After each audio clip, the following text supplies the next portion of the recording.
Hey cats, what's happening? Gotta take a little road trip today. I gotta pick up some pond chemicals and some other things, stuff I can't carry on the bike. So unfortunately, well, I wouldn't call it unfortunately, I'm taking the truck. I enjoy using the truck. It's very comfortable. And I got air conditioning because we're in the dog days of summer and it's getting hot. But anyway, I had a story for you today I thought I'd like to share. As I told you before, I like to walk with my friend Buzz and some of my other friends, people that I grew up with. And a lot of times we'll go out to Hinckley Metro Park in Hinckley, Ohio. And there is a paved, like an all-purpose loop that goes around the lake. And we'll walk that trail. 3.5 miles.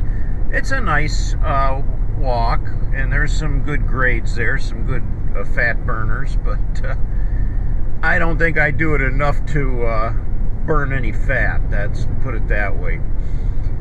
But anyway, back during the celebration, when my family was here, my brothers were looking for things to do, and they said, "Hey, take us on that walk around Hinckley Lake." And I said, all right. So we met over there and we walked around the loop.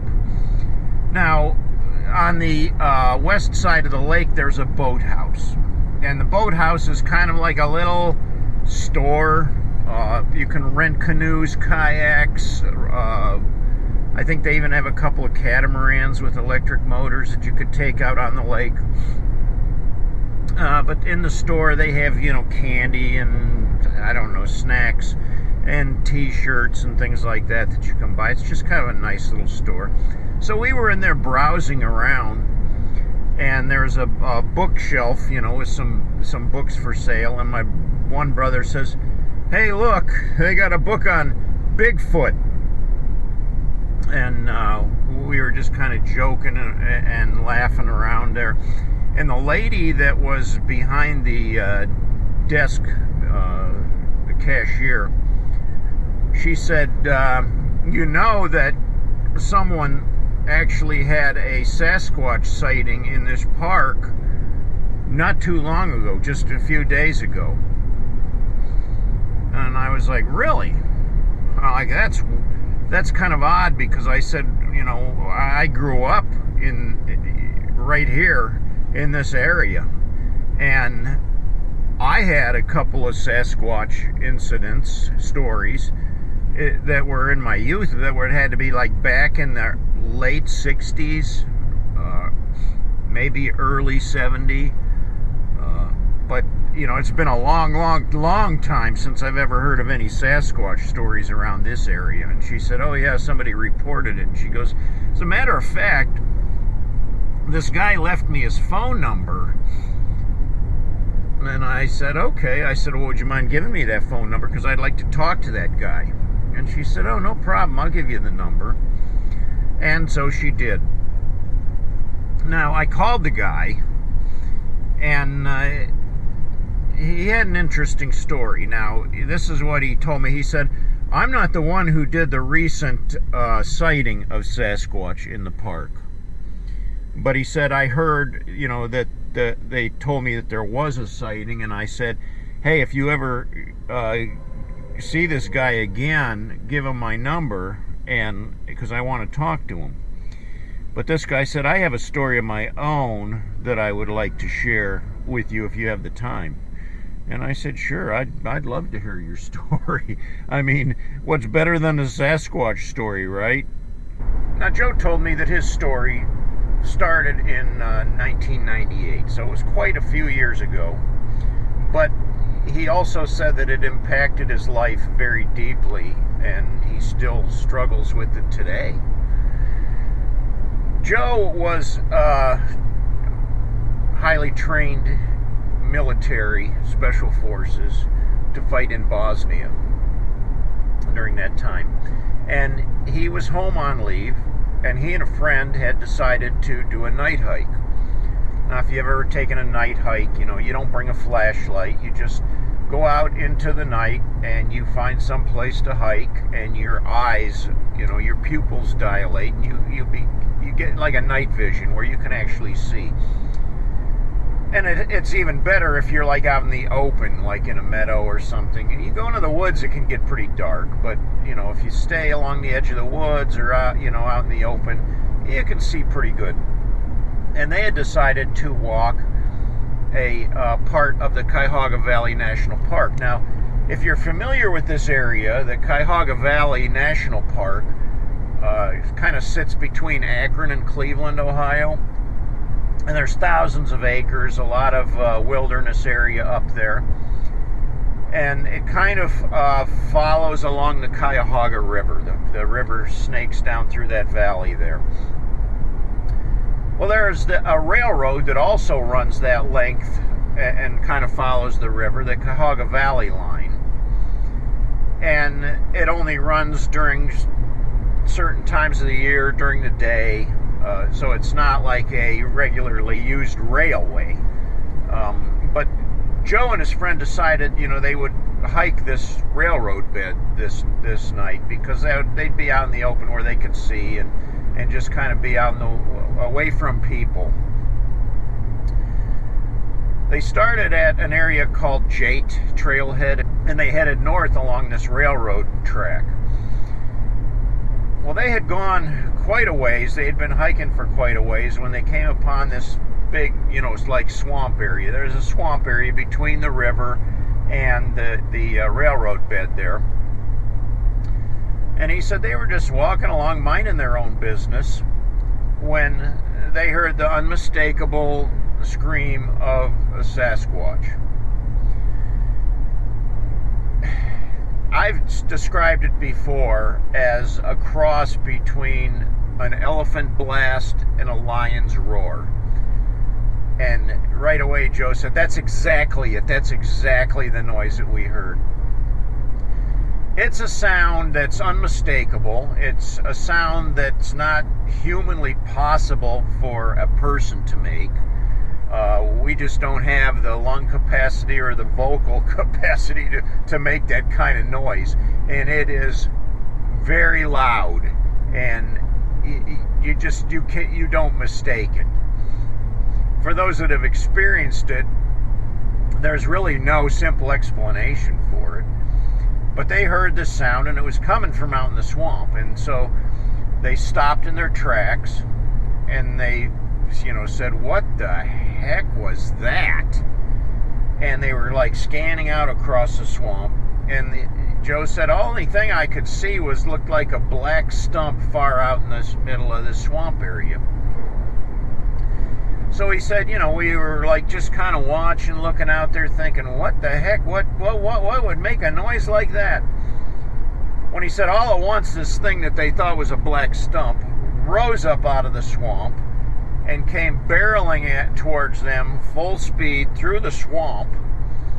And he said, compared to their size, this thing looked to be at least 8 foot tall and was bipedal. It was on 2 feet coming towards them. Well, he said instinctively they just both turned and ran. And he said, I've never ran so fast in my life. But he said, we ran and ran and ran. We just hoofed it all the way back to the car and got the heck out of Dodge. Now, he said, the thing that bothers me is what he told me. He said, I was trained to fight, not flight. I was trained to face the enemy and not run, not have fear, to have courage. But he said, in that situation, I can't tell you why. He said that there was just no way that they were going to stand there and face whatever this was. He said they were overrun with fear and they just turned and ran. For one, they weren't armed. And for two, they weren't really expecting, they weren't in a battle situation where they were expecting to face any kind of an enemy. So I'll give them that much, And when you're taken by surprise like that, not only taken by surprise, but confronted with something so bizarre and crazy as that, I think every one of us would turn and run. I mean, we can all say that, you know, we'd be tough and we'd stand up to it and we'd throw a rock at it or something, but I think in reality, if it happened, I don't care who you are, you'd be like, whoa, I'm out of here. Now, you know, there's a lot of stories about Sasquatch, and there's a lot of people that just try to debunk it and say, well, you know, there's a simple explanation for it. And I really wish there was, because even in my situation, in my stories, which I've shared before, and I'm not going to go into those today, if you want to see them, I do have 2 videos about Sasquatch where I tell 2 different stories that happened to me in my youth. When you're confronted with a Bigfoot or a Sasquatch encounter, it's very, very real. You're not making things up. You're not dreaming. You experience it in all reality. And there's no simple explanation for what you saw or what you heard. And, you know, I wish I had an explanation, because, and I'm sure other people do, because there's a lot of questions. And, you know, but anyway, I was thrilled to hear Joe's story. He said he still battles with it today because of the reason that he, you know, lost it and ran. He said, I just can't understand why I was so highly trained not to do that, and yet I turned and ran. And he said, that's haunted me my whole life. And he said, you know, to be honest with you, he said, that situation haunted me so bad, he said, I will never go up there again. Never again, not even in the daytime. He said, I won't go near that place. The funny thing is, my brother, many years ago, probably in the 80s, I'm going to guess, was in that same area with his boys. They had been canoeing down the Cuyahoga River, and they saw the hull of a boat, like a John boat or something, and it was upside down, and it was off on the shoreline up in the weeds. They assumed it might have been washed there by a flood, you know, came downstream and got washed up there and wedged in. And so they thought, well, we'll go back one day and we'll find that boat and bring it, you know, salvage it. So they were in the same area, and they hiked in there. They were off trail. They were blazing through the brush trying to find where this boat was that they assumed the area that it was in. And they had a very similar encounter, Sasquatch encounter, but that was in broad daylight. And again, it scared them so bad. He said his boys were crying. They were scared to death. He said he was scared to death. And again, they gave up the search for the boat, and they just ran. They said it wasn't worth trying to remain there any longer. So, and that was surprisingly, because that was in the same area that Joe had his encounter. Now, if you'll look at the lore or the stories of Sasquatch in our area in northeast Ohio, in the Cuyahoga Valley, they call it the Grass Man. And it's basically the same thing. Sasquatch, Bigfoot, the abominable snowman, the Grass Man. It's all the same thing. Well, that's my story I wanted to share with you today. I got a bit of ways to drive yet. I got to go through this part of town here, so I'm in traffic, but I'll get out of town again and get back on the highway and continue. I take this route because I can get my chemicals for like half price of what I'd pay back up in where I live. So it's worth the drive, and it's a nice drive to make. Well, thanks for watching today. If you liked my video, hit me with the thumbs up, and if you haven't yet, please subscribe to my channel and continue to join me on this ride. Till next time, cats, I'll catch y'all later.